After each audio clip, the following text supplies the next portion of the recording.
Labour Report, Saturday the 14th of November 2020, from the Democratic Alliance Labour Desk. We're going to discuss a couple of topics today, and thank you for tuning in. I really appreciate it.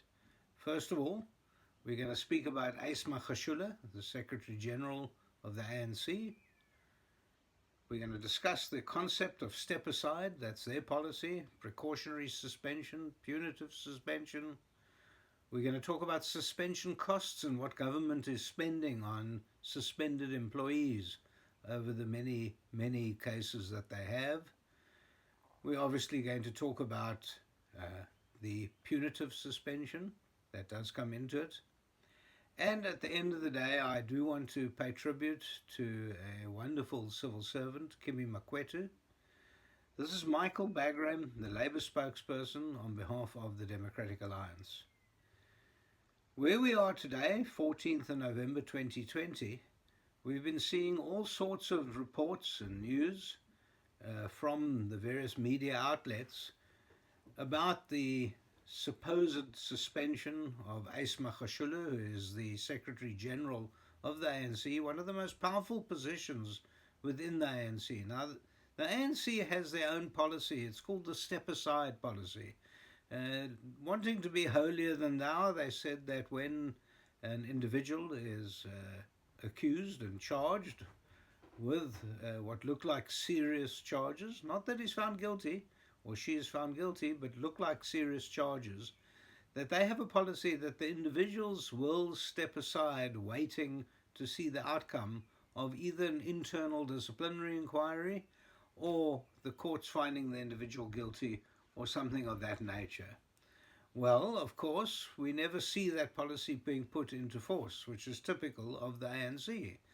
They have the policy of step aside, and of course Ace Magashule, being the man on top and being the man who actually implements the policy, has said that he has no intention of stepping aside at all, which is really strange because that's the policy as a Secretary General that he endorsed. So it's funny when you are the one that have to actually face the harsh music. No ways, just no ways, and this is typical of the ANC. Now, what we do need to discuss is in our law there is the concept of suspension. What most of us know is about punitive suspension. In other words, when you suspend someone from their position with no pay as punishment because they've done something wrong. Well, you'll only have punitive suspension in our law once you've gone through some sort of hearing. The Latin phrase is audi autem partem, and that is you must have a hearing, find them guilty, give them a chance to speak, let both sides be heard, and once they're found guilty, then that person is then suspended from their job or their organization or whatever for a period of time, a finite period of time, with no pay as punishment. That's called punitive suspension. We have a concept in our law known as precautionary suspension, and a lot of businesses understand this, where you have an allegation made against an employee or a director or an owner or whoever it is, and you then suspend that individual pending the investigation, pending the investigation into witnesses, into evidence. It's an investigation that will take you eventually either to a disciplinary inquiry or to the police or to possibly something else. During that precautionary suspension, that individual then is suspended on full pay pending the outcome of whatever course of action their business or their employer is going to take. So, of course, my advice to the ANC, but they would never take any advice, of course, is that if the man is refusing to step aside, like Kimi has said, Ace has said, the bottom line is that you then take proper action. This is a man that no one can trust at this point. We have allegations. They look like they have veracity to those allegations. And once you have allegations and veracity, and they go to the trust of the individual, the police have said that they now can't trust him. They had to bring him to court. They had to put him on bail. He paid the 200,000 rand bail because they have suspicions against the man. But no, The ANC doesn't seem to have any suspicions. He's not stepping aside, and things seem to be normal. Well, it's not normal. And my advice to them is put him on precautionary suspension. Show the world that if the man is facing allegations of trust nature, show the world that you too have faith in the system. And if the courts have had to put him out on bail, shouldn't you ask him to step aside? Shouldn't you ask him to go on the precautionary suspension? You can pay him his full salary during this time, and hopefully they will then have a disciplinary inquiry as quickly as possible. But no, the ANC won't do that. They won't have a disciplinary inquiry. They'll probably wait for the criminal case to come about.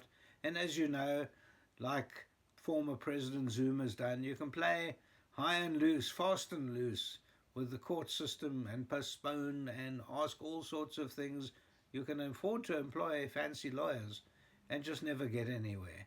So we're going to have this now game that Ace Magashule is going to play with the courts for the next few years, receive his salary, carry on running the ANC, and no one cares. It's a strange country we're living in, a strange, strange world that we're living in, Master Ace. And I believe that at the end of the day, he's going to make a mockery of the entire system. Talking about suspensions, we must also understand that there are individuals who are suspended from government and they're waiting for months, sometimes even years, for their cases to be heard. It's costing government millions of rands because these are precautionary suspensions. They're paying them their full salary while they're being suspended. Well, the UIF is a body which I've been dealing with very, very strongly for the last 6-7 months. There's been real shenanigans at the UIF, over and above it being completely destructive and letting down the workforce of South Africa. The whole top management of the UIF have been suspended. When the Minister of Employment and Labour was asked in Parliament, how much is this costing? What is the monthly cost for the top management team, the top three? Well, it's over 450,000 Rand a month, and they've been suspended for 2 months. By the time we have some sort of disciplinary action or some investigation, it's going to cost us millions just to keep those people at home. I suspect they're also accruing holiday pay. They'll probably get their bonuses. Strange, strange world we're living in, Master Jack. The bottom line is, I don't believe that the ANC is taking this seriously at all.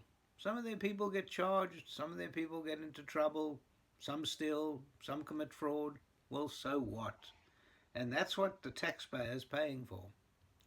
I do want to end off on a rather sad note. You will recall way back on one of my reports in April and then another one in May, I was complaining heavily about the UIF, and I was writing all this time to the people who would probably investigate this, and I thought the best people would be the Auditor General, Kimi Makwetu. And the Auditor General's task is to have a look into the possible internal fraud in government institutions.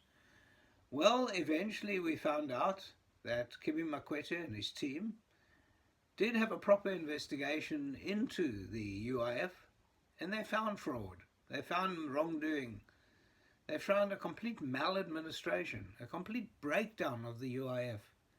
We have, and you would look back in some of my reports, praised Kimi Makwetu and his team.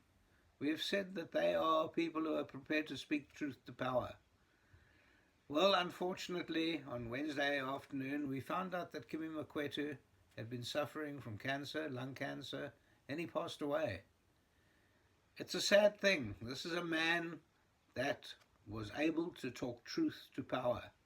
We need to salute him. As citizens of South Africa, we need to understand what we've lost in Kimi Makwetu. My message to his family is, he's left a legacy that all of us will remember for many, many years. He was a shining light from the people of South Africa. So much so that his term of office, he was in office for 7 years, was supposed to come to an end in December. And Parliament had to choose a successor to Kimi Makwetu before we knew that he was ill. Well, he put up a candidate, his 2IC, and I can tell you the nature of the man, which is fantastic. That candidate got the support of every single political party. This is a first for South Africa, a complete unity of parliament, which tells you that Kimi Makwetu was a man that we all need to look up to, we need to remember, and we need to hail him as one of the heroes of our new democracy. Our democracy is failing badly, but Kimi was one of those few that was trying to save it. So thank you for listening to me. Thank you very much. Saturday the 14th of November 2020. It's Michael Bagram from the Democratic Alliance. I really appreciate it.